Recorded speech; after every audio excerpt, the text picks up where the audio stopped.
32 years ago tomorrow, in the early morning hours of April 18, 1990, two men dressed as police officers showed up at the Isabella Stewart Gardner Museum in Boston, rang the buzzer, and were let inside by a night watchman.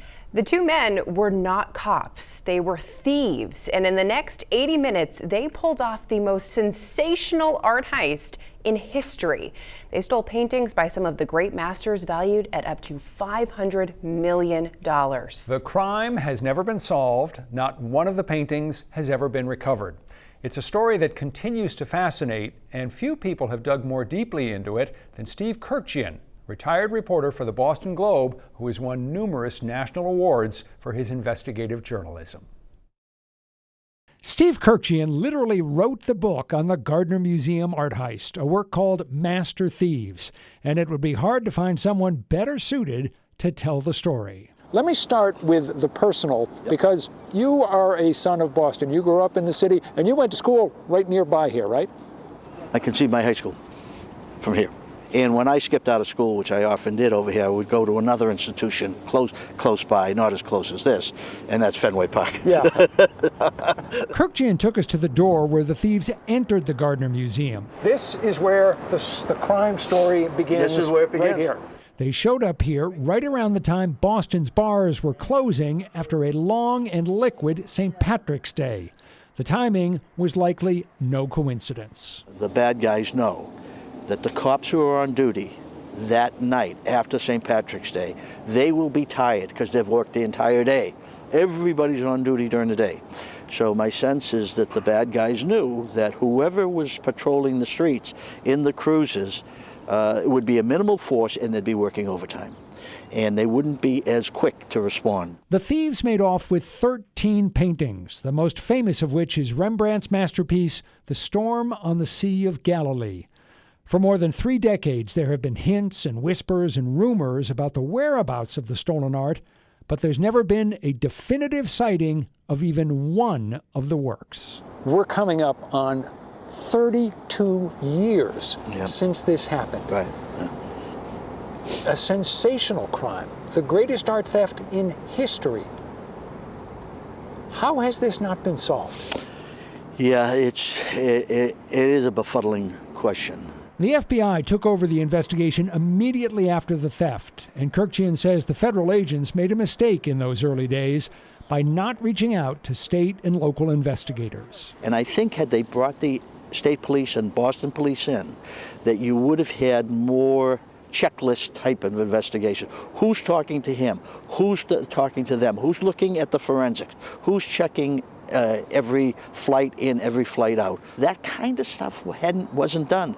The investigation, after a few weeks, the investigation fell on one agent. The Gardner Museum offered a huge reward for information leading to the return of the paintings, and over the years increased the reward dramatically. All those offers produced was frustration. The museum offered him $1 million reward then. It's now $10 million. If money could get this thing solved, it would have been solved. The fact that all this time has gone by without the crime being solved certainly casts a really unflattering light on the FBI, but it also raises some interesting questions about why has nobody talked about it? Why have people who had knowledge of the crime never opened their mouths, especially with that $10 million reward? Well, Boston is not unique in the underworld code of omerta. That is, you don't talk. You don't give it up. You don't, even if you're not involved and you don't know anything, you don't talk about it. Because but $10 million will loosen lips, won't it? It should have, and maybe it did. I don't know that because I don't know what the FBI has, but it hasn't gotten us a eureka of a recovery. Let's talk about a potential main connection. Sure. The story goes that a guy named Bobby Guarente, who was a criminal in the Boston area, yep, part of the family, at one point may have had some of the paintings and stored them at a house he owned in Madison, Maine. Do you find this story credible? I do. I find it very credible that Guarente had access to the paintings. At one point, Bobby Guarente's daughter went to the authorities and said, I can I have some evidence that shows that my father at one point had the paintings, and she brought to the authorities, to the investigators, these chips of flaking paint from allegedly the stolen paintings. What did the test show?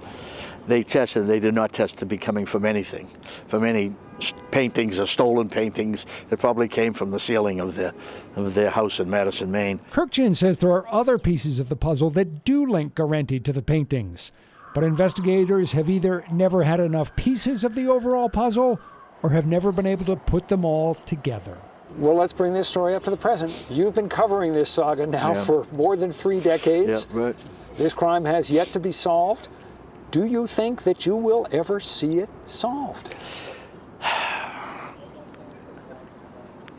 My hope is yes. But I think there has to be some changes, some outreach to the public. That I don't think it's going to be solved with investigative eureka. 200 years from now, nobody's going to care really who stole the paintings. Right. But they are going to care if those paintings have not ever been returned it's ridiculous. to this museum.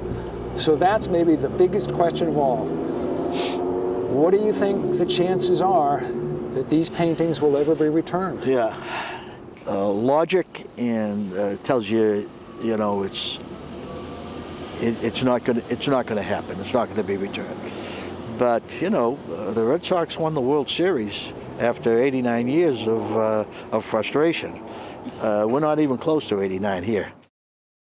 It's one way of looking at it.